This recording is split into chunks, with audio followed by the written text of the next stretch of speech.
Allora, eccoci qua, rientrati in studio, pronti per affrontare il secondo argomento della serata. Disegno di legge Cirinnà, il matrimonio l'abbiamo intitolata rottamazione matrimoniale. Allora, tanto per fare il quadro così, dare un dato, dopo discutiamo, vediamo come sono andati i matrimoni, quelli ufficiali diciamo. Allora, matrimoni celebrati, parliamo sia in chiesa che civili, cioè qui non abbiamo fatto distinzioni.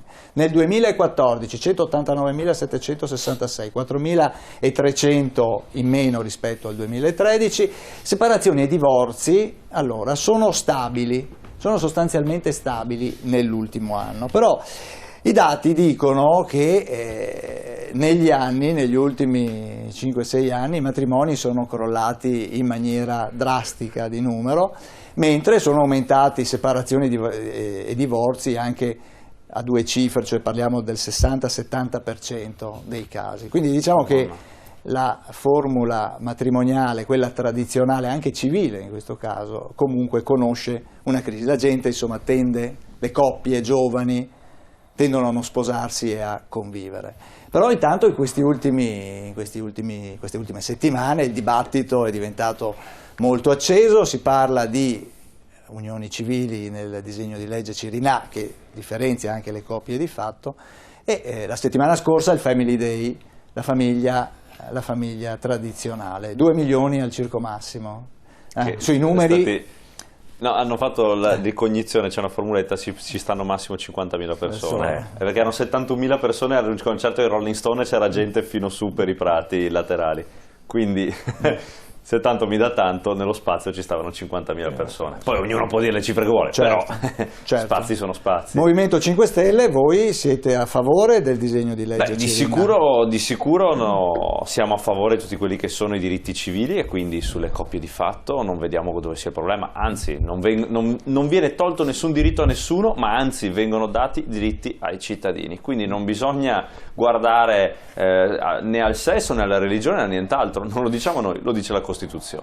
E quindi nel momento in cui dei cittadini, come è giusto che sia nel 2016, chiedono uguali diritti di fronte alla legge, non vediamo assolutamente dove sia il problema, cioè è una questione di civiltà, perché in uno Stato civile la civiltà vuole che tutte le persone siano con stessi diritti di fronte alla legge. Quindi questo è quello che chiediamo e mi sembra una questione di buon senso, niente di più. Il discorso dell'adozione, invece la step child adoption è quella che sta creando più problemi, cioè l'adozione del figlio del partner. Sì, è una questione estremamente delicata perché coinvolge una sfera personale, è un dibattito che è molto molto acceso in Parlamento, molto molto acceso nelle varie Camere, quindi sia Camera che Senato, vedremo come si andrà ad evolvere.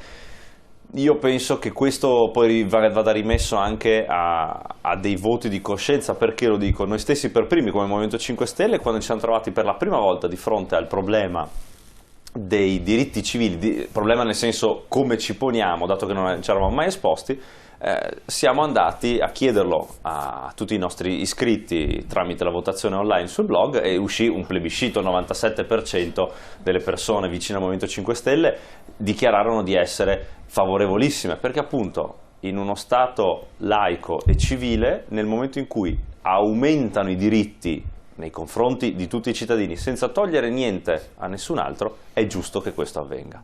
Cesaro, è una forzatura come dire, abbinare, cioè comunque paragonare il matrimonio alle unioni civili, alle coppie di fatto? È una forzatura, sì. Qui stiamo parlando di diritti civili.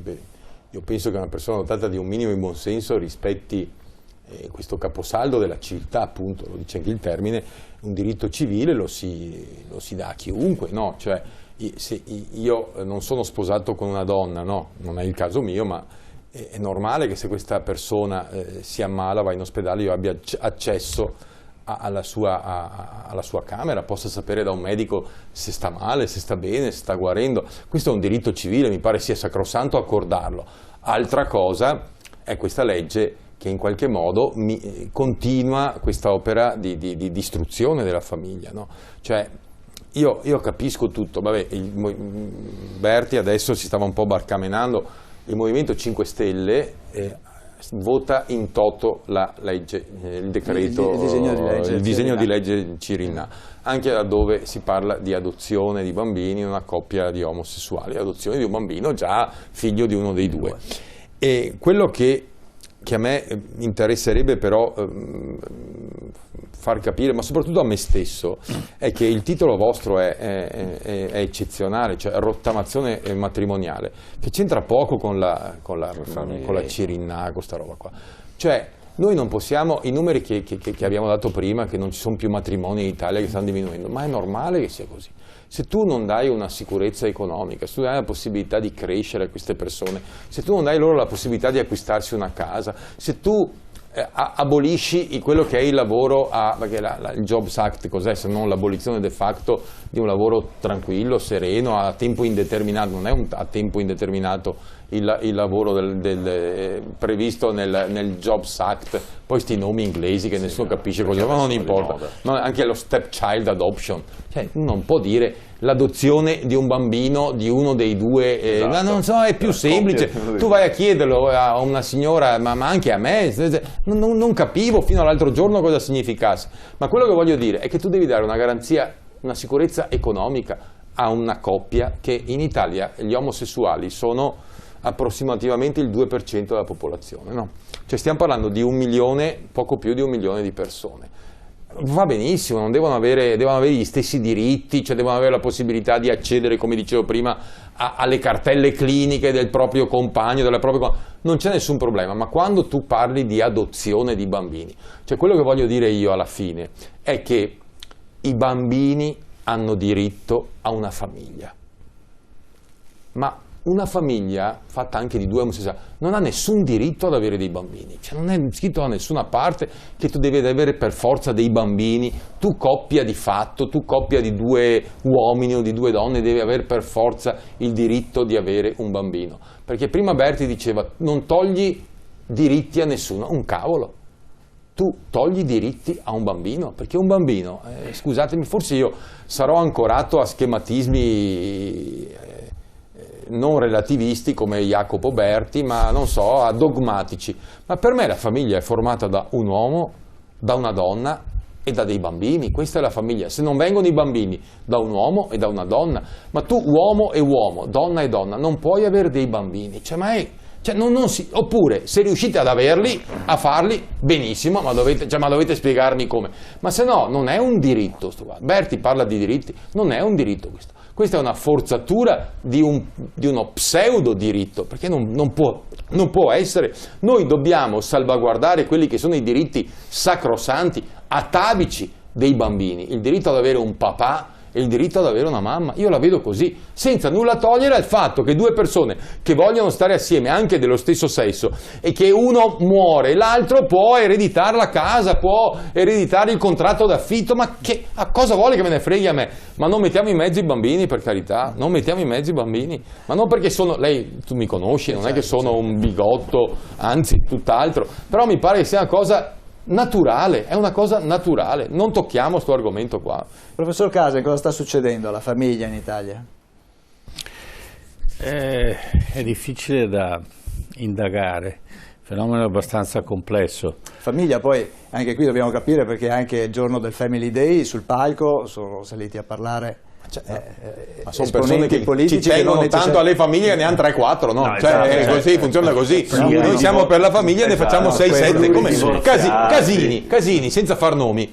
Pier Ferdinando Casini, era quello sempre, adesso si vede meno, ma sempre lo vediamo a Cortina, che l'ho visto l'altro giorno, non importa, sempre in prima fila queste famiglie qua, infatti lui vuole così tanto bene alle famiglie che ne fa più di una, no? Cioè, funziona così. Sono come i comunisti che amano tanto i poveri che ne creano sempre di più, è la stessa cosa, no? Professor Casen. Sì, ma giustamente quello che dice, il problema allora qualche volta si dà la colpa all'economia, all'impossibilità di creare una famiglia, però se noi andiamo a vedere sui paesi meno ricchi, la famiglia e i figli non sono legati all'economia.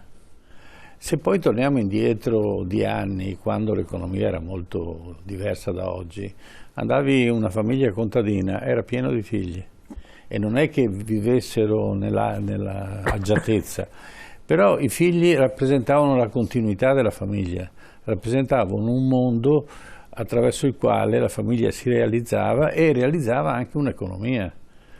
Lasciamo stare che c'era anche lo sfruttamento dei minori perché si mandavano a lavorare da piccoli, poi piano piano si è cresciuto. Oggi abbiamo una distrazione nel concetto di vita.